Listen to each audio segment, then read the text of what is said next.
death of George Floyd. My administration is fully committed that for George and his family, justice will be served. He will not have died in vain. But we cannot allow the righteous cries and peaceful protesters to be drowned out by an angry mob. The biggest victims of the rioting are peace-loving citizens in our poorest communities. And as their president, I will fight to keep them safe. I will fight to protect you. I am your president of law and order and an ally of all peaceful protesters. But in recent days, our nation has been gripped by professional anarchists, violent mobs, arsonists, looters, criminals, rioters, Antifa, and others. A number of state and local governments have failed to take necessary action to safeguard their residents. Innocent people have been savagely beaten, like the young man in Dallas, Texas, who was left dying on the street, or the woman in upstate New York viciously attacked by dangerous thugs. Small business owners have seen their dreams utterly destroyed. New York's finest have been hit in the face with bricks. Brave nurses who have battled the virus are afraid to leave their homes. A police precinct has been overrun. Here in the nation's capital, the Lincoln Memorial and the World War II Memorial have been vandalized. One of our most historic churches was set ablaze. A federal officer in California, an African-American enforcement hero, was shot and killed. These are not acts of peaceful protest. These are acts of domestic terror. The destruction of innocent life and the spilling of innocent blood is an offense to humanity and a crime against God. America needs creation, not destruction. Cooperation, not contempt. Security, not anarchy. Healing, not hatred.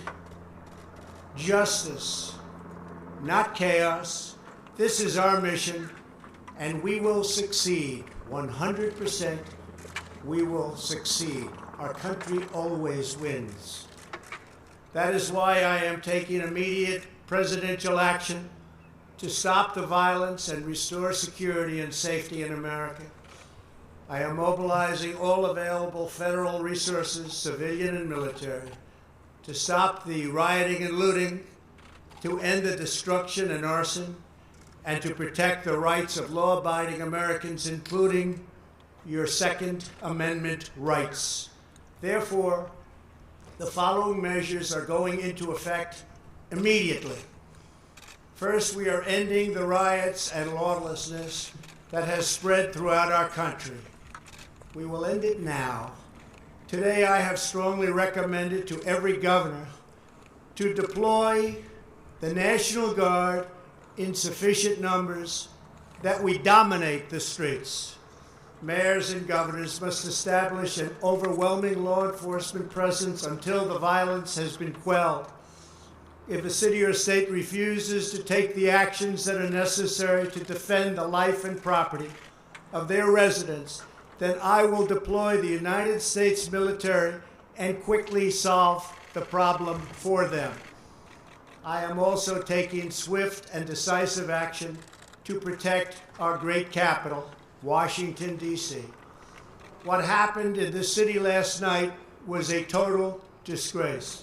As we speak, I am dispatching thousands and thousands of heavily armed soldiers, military personnel, and law enforcement officers to stop the rioting, looting, vandalism, assaults, and the wanton destruction of property.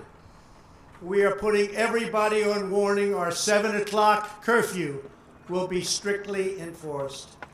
Those who threaten innocent life and property will be arrested, detained, and prosecuted to the fullest extent of the law. I want the organizers of this terror to be on notice that you will face severe criminal penalties and lengthy sentences in jail.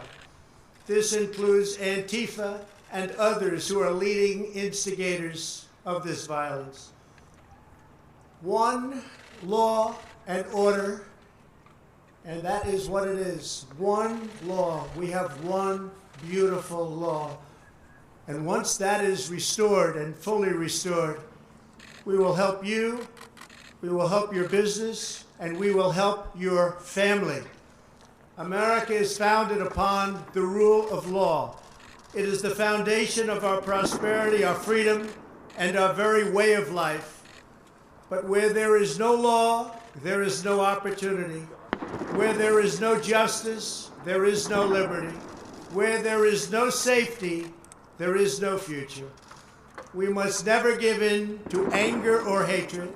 If malice or violence reigns, then none of us is free.